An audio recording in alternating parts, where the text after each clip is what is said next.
Pues muy buenas a todos los que están ya conectados en nuestro canal de Al Tanto con Maricel. Yo, así lo dice, soy Maricel Hernández y me encanta estar con ustedes pues un video más y bueno, llevarles información completamente variada. Siempre lo digo, que nuestro canal no está dirigido a una audiencia en específica y que nosotros hablamos de muchos temas.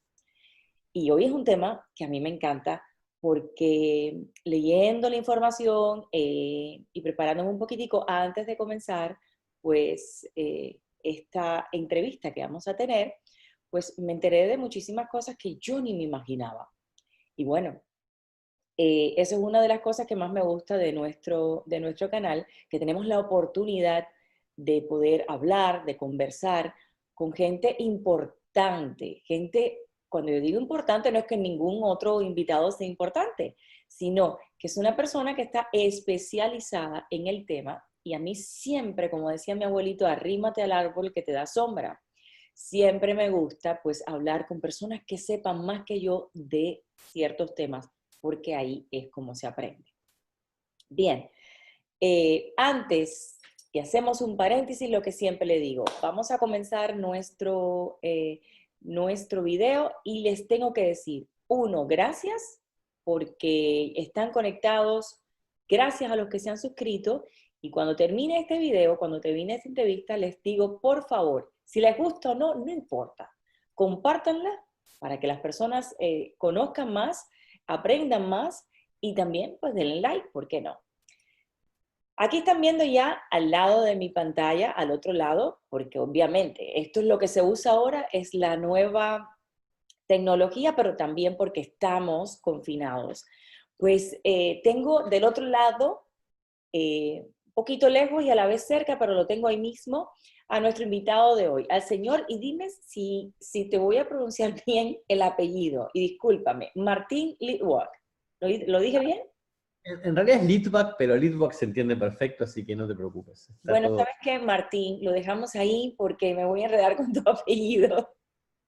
De todas maneras, lo estamos poniendo en pantalla para las personas que lo quieran ver. Fíjense, lo voy a leer porque el título de Martín, a mí me costó este trabajo escribirlo. Y trabajo nos va a costar entender a lo mejor lo que vamos a hablar. Martín es abogado especializado en planificación patrimonial y tributación internacional. ¿Lo dije bien? Perfecto. Sí, claro, porque lo tengo anotado, ¿no? Ok, Martín, ¿cómo estás? Bienvenido a mi canal. Bien, bien, un placer estar aquí conversando contigo. Mira, me encanta porque cuando Erwin, que es mi amigo, me dijo, mira, quiero que tengas en tu canal a Martín, Martín es espectacular, ha escrito este libro, el otro, y empezó a darme el tema, le dije, ¿sabes qué? Ni yo tengo idea de lo que vamos a hablar, así que mándame información. Bien, para las personas que nos están viendo, Martín tiene una larga trayectoria como abogado, ha trabajado por muchos años con personas de grandes patrimonios, sabe cómo conservar o cuidar el patrimonio internacional y eso es algo que a mí me encanta. En el 2018 tú habías publicado pues tu primera obra, correcto, la obra Cómo protegen sus activos los más ricos y por qué deberíamos imitar. Cuando hablamos de los más ricos, todo el mundo que está conectado se va a quedar aquí conectado, porque todos queremos ser ricos, porque todos los queremos imitar y porque todos siempre queremos decir, bueno, ¿cómo lo hacen ellos? Tengo un pelo aquí que me tiene loca en la entrevista. Bien.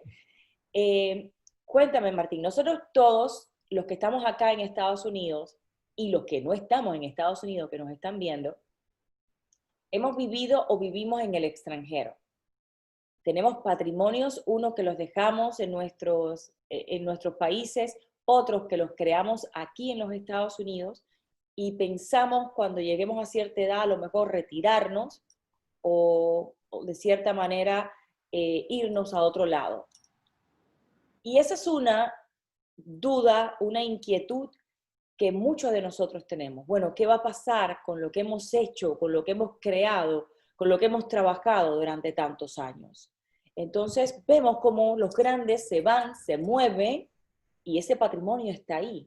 Y nosotros queremos aprender. ¿Y quién mejor para enseñarnos que tú? Cuéntanos si ya tienes luz verde, semáforo, en luz verde para que empieces a hablar del tema, porque yo me voy a quedar calladita y te voy a interrumpir nada más de vez en cuando. No, no, interrumpí tranquila porque creo que cuanto uno más maneja estos temas como conversación informal y como charla, más se aprende. Es decir, yo puedo ir con mi discurso hacia una dirección que por ahí no es lo que a vos o a la gente que está mirando les interesa. Entonces está bueno que me marques vos la cancha, que me interrumpas y preguntas todo lo que quieras. A mí lo que me parece interesante de tu consulta, de tu pregunta inicial, es que hay una gran diferencia entre las entrevistas que uno hace en Estados Unidos y en el resto de América Latina. ¿Por qué? Porque en Estados Unidos hay un optimismo nato que hace que la gente se divida entre los ricos y los que pensamos o soñamos o creemos que alguna vez vamos a ser ricos. Entonces no hay una pelea Me con el rico. incluyo. No hay una pelea contra el rico, no hay una envidia, no hay un resentimiento, sino hay más bien una admiración. A ver, ese ya llegó, ¿cómo hago yo para llegar ahí? En cambio, cuando uno habla con un periodista en Latinoamérica, en general hay una envidia por el que más tiene. Hay una grieta entre ricos y pobres, donde el que es rico por algo es rico, el que es rico arruinó a alguien o estafó a alguien. Y esas son las cosas que impiden que estos países crezcan. Entonces es muy interesante plantear el tema, y por eso lo puse en el primer libro, ¿qué hacen ellos distinto a lo que hacemos la mayoría de la gente y cómo podemos imitarlos? Y se relaciona exactamente con tu pregunta, por eso que es muy buena pregunta. La realidad es que es así, vos durante la vida uno va cambiando de domicilio, cambiando de país de residencia, invirtiendo y desinvirtiendo, gastando, ganando y armando un patrimonio. Y si uno lo arma mal, el día que uno se retira, paga impuestos que podría no haber pagado, siempre dentro de la ley, nadie está hablando de hacer nada ilegal, o el día que uno no está, desgraciadamente, y toco madera, el heredero tiene un lío y tiene que abrir juicios en 5 jurisdicciones diferentes, o también hay impuestos adicionales, o por ahí por cómo uno invirtió, no está a salvo de acreedores, o no está a salvo de una confiscación, o de una filtración de información, o de una devaluación.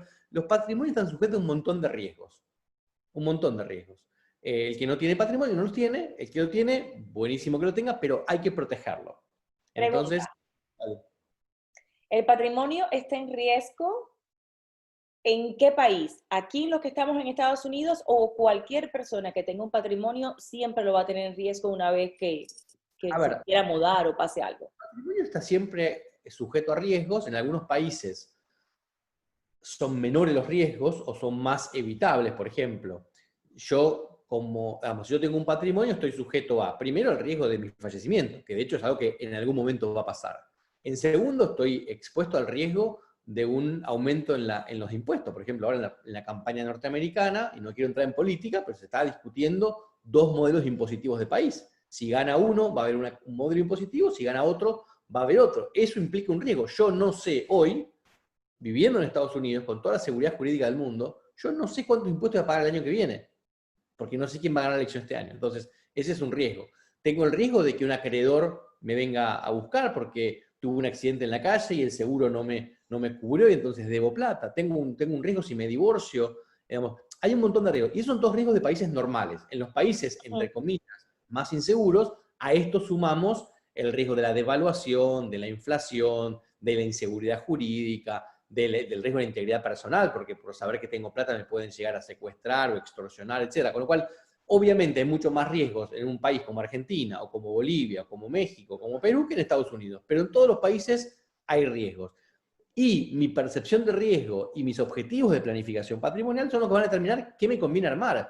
Yo puedo tener el mismo patrimonio que tú, y podemos tener el mismo país, y vos por ahí tu preocupación es retirarte y generar un ingreso con pocos impuestos, y mi preocupación puede ser dejarle todo a mis hijos de la manera más ordenada posible para que no se peleen. Entonces, tú vas a armar una estrategia y yo voy a armar otra. Entonces, lo que pasa acá, déjame redondear esto, lo que pasa acá, y por eso fue mi primer libro, es que en general, cuando uno que no es muy rico invierte, se fija en riesgo, se fija en rentabilidad, pero no se fija tanto en qué estructura jurídica armar. Y en general, las familias de alto patrimonio piensan en esas cosas, riesgo, rentabilidad, horizonte de inversión, pero además piensan con qué vehículo jurídico voy a comprar un activo, con qué vehículo jurídico lo voy a mantener en mi patrimonio y cómo se lo voy a dejar a mis herederos. Armo un trust, armo una sociedad, si es una sociedad es acá o es en el extranjero, armo un fondo de inversión. ¿Qué me conviene armar para que los riesgos que yo veo que atacan a mi patrimonio y los objetivos que yo quiero cumplir, efectivamente se cumplan? Y esa es la gran diferencia. Y esa diferencia sí la aplican los ricos, las personas que están. 100%. Vale. Me preocupan dos cosas de las que acaba de mencionar antes de seguir procediendo, adelantando en nuestra entrevista. Y como le dije, yo soy muy curiosa. Según me va hablando, pues se me va pues, encendiendo por ahí el bombillito. Y me encanta porque uno va aprendiendo. Yo siempre digo, y con lo que comenzamos la entrevista también me encantó, para todos los que nos ven en otros países, yo siempre digo que imitar o aprender del que está arriba es mejor que envidiar. O sea, yo siempre he visto, bueno, si aquel tiene y aquel lo logró, ¿qué hizo ese? En vez de pensar si robó, ¿qué hizo ese para llegar para poder hacerlo yo? Entonces, Correcto. para mí, no es a ver, no es nada imposible, es simplemente alcanzar. Claro que unos nacen estrellados y otros con estrella, eso también lo sabemos. Claro, el hijo que nace ya con su papá ya lleva un tramo adelantado, el que ya tiene, pues, y lo 100%. sabemos, el que ya tiene, pues, un papá con cierta situación económica sólida y ya ese hijo puede llegar, puede hacer un poquito más, se le facilita más el camino, cierto. Pero Estados Unidos, como usted lo dijo, es el ejemplo perfecto para todas las personas que viven en Sudamérica, en el Caribe y en el extranjero. Aquí llegamos todos con una maleta en mano, todos, y todos llegamos simplemente con sueños. Ok, cuando yo llegue yo voy a hacer, y aquí todos empezamos lavando platos, lavando carros, trabajando donde quiera, y después llegamos hasta donde uno quiera llegar. Esa es la diferencia de cuando estamos en otro país que simplemente nos dedicamos o perdemos, como digo yo, el tiempo, porque un minuto vale, en criticar o en envidiar en vez de planificar uno mismo, porque el tiempo hay que emplearlo en uno. Me interesa algo. Primera pregunta. Tiene mucho que ver en el gobierno o en el país donde nosotros creamos nuestro patrimonio para garantizarlo en un futuro para nosotros o para nuestros herederos? Sí, claro, es un poco lo que yo decía antes. En los países donde los patrimonios están sujetos a mayores riesgos, termina no siendo muy eficiente mantener eh, inversiones y demás. O sea, hay gente que viene a Estados Unidos de países por ahí más desarrollados, pero viene a hacer su vida acá y bueno, puede mantener parte de sus activos en su país de origen. Y hay otros que vienen de países muy subdesarrollados o con muy poca seguridad jurídica o muy inestables, donde lo mejor es tratar de no tener nada allí, sino venderlo y seguir el camino. ¿Por qué los millonarios, y esto es una pregunta que aquí estamos hablando de todo y vamos a aprender, ¿por qué los millonarios o las personas que quieren tener estas cuentas con tantos ceros detrás siempre buscan resguardarse en este país famosito de Europa, donde aparentemente no se pagan, o sea, Suecia, donde no se pagan, o Suiza, ¿no? Suiza, donde no se pagan taxes, donde... ¿Es por eso o es porque ahí no los van a atacar, porque ahí están más resguardados? Es una simple curiosidad que sé que me van a estar escribiendo y me van a preguntar. No, mira, es un tema histórico. Suiza desde hace mucho tiempo, y eso se incrementó a partir de la Segunda Guerra Mundial, fue un país que tuvo el secreto bancario más fuerte del mundo. Y digo tuvo porque ya no lo tiene más. Entonces, durante muchos años, sobre la base de ese secreto, mucha gente fue a proteger sus activos. Mucha gente que era perseguida políticamente, religiosamente, inclusive de vuelta en la Segunda Guerra, se escapaba a Suiza y ponía sus cuentas, su dinero ahí en cuentas que eran numeradas, es decir, no eran a nombre de nadie. Entonces eso permitía una protección muy fuerte de la privacidad. Con el tiempo y siguiendo muchas presiones de otros países, el mundo entró en este tema de intercambio automático de información, donde Suiza hoy intercambia información con más de 100 países en forma automática, no permite más cuentas numeradas, con lo cual hoy por hoy, por decirlo así, es mucho más seguro y mucho más privada una cuenta en Estados Unidos que en Suiza. Es decir, lo pongo un ejemplo, si vos sos una persona que vive en Brasil y abrís una cuenta en Suiza, Suiza una vez por año, en el mes de septiembre, le va a informar a Brasil que tú tienes esa cuenta y qué movimientos tuvo. Si tú como brasilera vienes a Miami y abres una cuenta en Wells Fargo, en Brickell, esa información no va a llegar nunca a Brasil. Con lo cual, Estados Unidos algunos dicen que es de casualidad, otros decimos que fue bastante adrede, se ha convertido hoy por hoy en el paraíso fiscal más grande del mundo. Es decir, nosotros que estamos acá en Estados Unidos pagamos impuestos y pagamos bien pagados, pero Ujú. para los extranjeros, Estados Unidos es un paraíso fiscal, tiene el secreto bancario más fuerte del mundo, no tiene impuestos para extranjeros, salvo en determinadas inversiones y el impuesto en herencia, y otorga muchísima seguridad jurídica. Entonces, ¿qué mejor lugar para invertir? Hoy por hoy las familias latinoamericanas con dinero declarado o no declarado prefieren Estados Unidos que Suiza, aunque, como bien vos decís, hace 5 años o 7 años atrás, Suiza era el centro bancario número 1 del mundo. ¿A qué le llamamos o cómo describimos esa frase que me encantó de paraíso fiscal? Mira, tenés dos formas de describirlo. Una es desde el resentimiento, desde la envidia, como decíamos antes, desde la mirada de los países de alta tributación que no quieren la competencia fiscal y quieren exprimir a sus pagadores de impuestos lo más que puedan.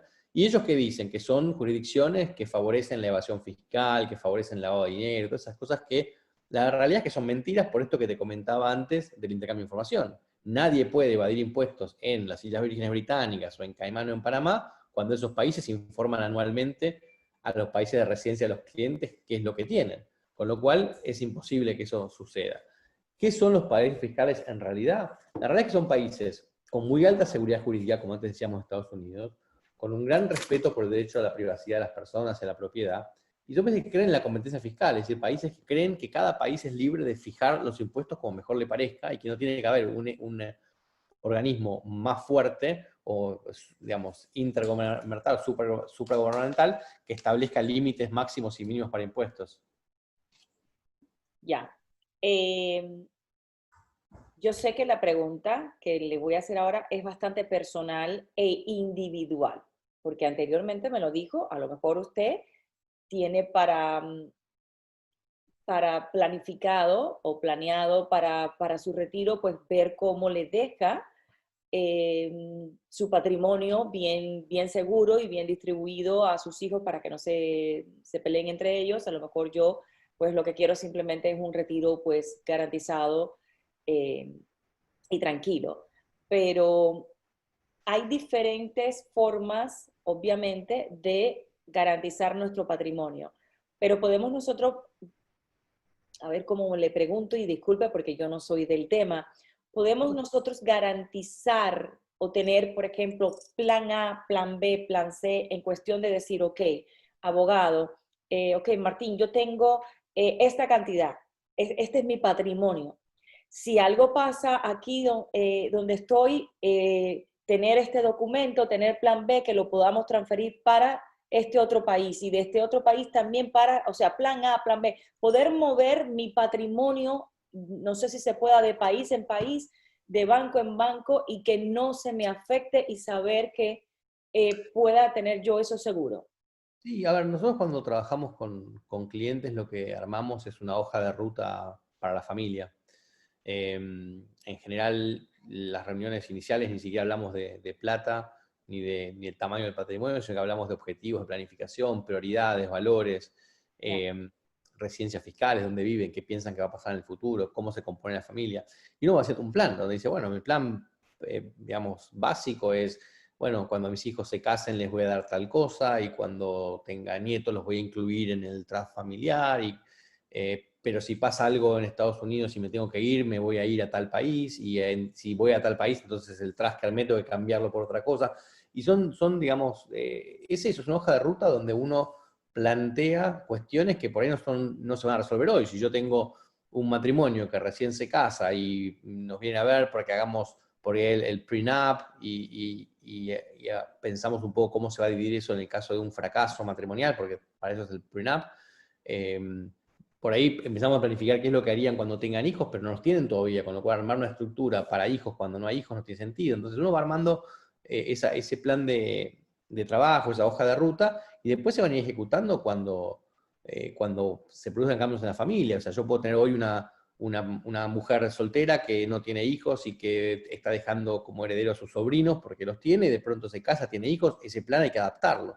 Entonces, lo importante es saber que los planes se adaptan y no caer en eso de no hago nada porque no sé cómo va a ser el futuro. Es decir, yo tengo que planificar para lo que yo pienso que es lo más probable que se va a dar, y después puedo ir adaptándolo. No hacer nada es la peor de las soluciones. Ok. Am, el más reciente libro que acabas de lanzar, ¿cómo se llama? Se llama Paraísos Fiscales e Infiernos Tributarios. Bien, ¿ya está a la venta? Sí, sí, está en Amazon desde junio de este año y en algunas librerías de América Latina, en algunos países de América Latina ya salió en librerías. Es un libro, el primer libro que mencionaste antes, el foco era justamente la planificación patrimonial familiar, y este libro tiene que ver más con el tema de impuestos, que es uno de los riesgos que decíamos antes que afectaban los patrimonios. La verdad que yo con el tiempo lo que fui viendo es que hay mucha ignorancia en los pagadores de impuestos sobre los sistemas tributarios. O sea, el pagador de impuestos sabe cuánto tiene que pagar este año, porque se lo dice el contador, se lo dice el sistema, pero no sabe si hay otros países con diferentes sistemas, si siempre los impuestos fueron tan altos o de esta manera. Entonces yo lo que intenté con este libro, que está escrito para el público en general, no para gente técnica, lo que intenté con este libro es tratar de romper un poco ese monopolio, donde el Estado es el que crea el impuesto, el que interpreta el impuesto, el que resuelve conflictos con los contribuyentes o pagadores de impuestos, el que determina qué se estudia en las universidades sobre el tema tributario. Y eso genera un montón de desconocimiento. Entonces, cuando uno dice, me quiero poner al impuesto a la riqueza que plantea, por ejemplo, X candidato, no sabe ni por qué se opone, ni cuál es el efecto de ese impuesto en el mundo, ni qué otros países del mundo lo cobran. Entonces, centrado, por ejemplo, en este ejemplo puntual del impuesto a riqueza que tanto está discutiendo ahora en Estados Unidos, hay que entender qué es un impuesto. Yo siempre digo que el impuesto a riqueza actual es un impuesto a la pobreza futura. ¿Por qué? Porque es un impuesto que crea pobreza. Los países ricos del mundo no lo tienen. Si uno se fija en los países más ricos del mundo, Alemania no lo tiene, Japón no lo tiene, bueno, Estados Unidos hoy no lo tiene, Francia no lo tiene, hace muchos años que lo derogó. O sea, no es un buen impuesto, es un impuesto que desincentiva el ahorro y por ende la inversión y por ende la productividad y por ende el crecimiento y por ende el empleo. O sea, que el que más perjudicado es por el impuesto a la riqueza, que se supone que es contra los ricos, termina siendo el empleado en relación de dependencia que se queda sin trabajo. Entonces, pero esto no lo sabe nadie, no lo sabe nadie, lo sabe poca gente, porque el gobierno no tiene ganas que uno sepa esto, y porque no se estudia en las universidades. No se estudia tampoco que a veces en ciertos países, con la presión tributaria que hay, bajando impuestos se recauda más. No se explica que el impuesto a las ganancias, que hoy todo lo tomamos como dado, como algo que exista, como algo que no se puede evitar, es un impuesto que hasta 1841 no existía en ningún país del mundo, que en Estados Unidos recién se aprobó en 1913, solo 100 años atrás, que los primeros 15 presidentes de Estados Unidos gobernaron el país sin impuesto a las ganancias. Entonces, toda esta información creo que es útil que llegue al pagador de impuestos, que después cada uno haga lo que quiera, pero yo le quería dar herramientas al pagador de impuestos para que pueda entender un poco más del tema, para que pueda manifestar su opinión con un poco más de conocimiento y de elementos. Me encanta por dos razones. Una, porque el tema, podemos estar hablando aquí muchísimo, el tema es extenso, el tema pues da, como digo yo, tiene tela por donde cortar. Eh, un tema en el cual no había tocado antes en mi canal, me fascina aprender sobre todo esto. No soy rica, pero sí lo poco que he trabajado, que he creado desde que estudié, pues claro, yo soy de las que ya voy planificando qué dejarle, ¿no? Aunque sea este bolígrafo que tengo en mi mano, pues a mis hijos, más que todo.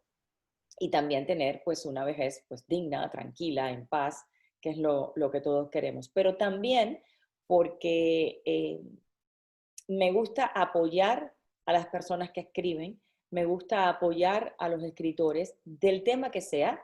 Yo soy escritora, yo también tengo mi libro, estoy en el segundo, y es algo que aquí en los Estados Unidos y en que cualquier parte del mundo, pues tenemos que apoyar. Yo lo apoyo enormemente porque la lectura, los libros, y se hacen para eso, para entretener y para enseñar. En el caso mío, entretengo, en el caso de usted, educa, pero igualmente algo es el tiempo de que cada uno tiene y que escoge.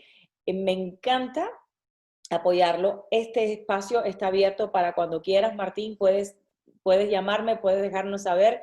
Estás invitado a mi canal cuando quieras.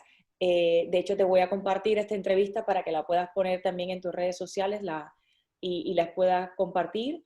He aprendido muchísimo. Ojalá yo pueda el día de mañana contratarte para garantizar mi paraíso fiscal el día de mañana. Ojalá crezca un poquito más mi patrimonio y te pueda llamar.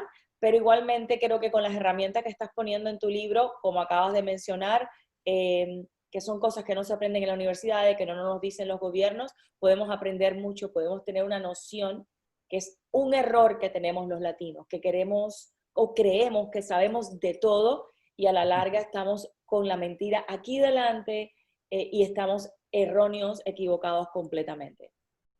Así es, te agradezco muchísimo, espero que sea la primera de varias conversaciones Claro. y estamos en contacto, por supuesto. Muchísimas gracias. Gracias a ti, de verdad. Bueno, el nombre y el título del libro de Martín, que ya saben que está en Amazon y en varias librerías de Sudamérica, de Latinoamérica, pues está puesto aquí para que ustedes puedan comprarlo, para que puedan aprender, para que puedan pues garantizar su paraíso fiscal. Y a las personas que nos están viendo, el tener un paraíso fiscal no necesariamente es porque tienes que ser millonario, y corrígeme antes de irme, Martín, o porque tengas que ser rico. Todo lo que uno consiga con trabajo, con dignidad, a través de su vida, ese techito que uno tiene, esa casita que uno tiene, ya ese es su paraíso. Ahí usted creó su paraíso. Hay paraísos más grandes, hay paraísos más pequeños, pero ese es el nuestro y es el que le queremos garantizar a nuestros hijos y a nuestro futuro, y que ningún gobierno o nosotros por no saber metamos la pata y la perdamos en un futuro. Gracias, Martín. Un placer, un placer. Y a todos los que nos están viendo, despido como siempre. Muchas gracias por estar con nosotros aquí en Al Tanto con Maricel, y por supuesto, lo que más quiero es que se suscriban y que si les gustó este video, esta entrevista, pues la compartan. Muchísimas gracias.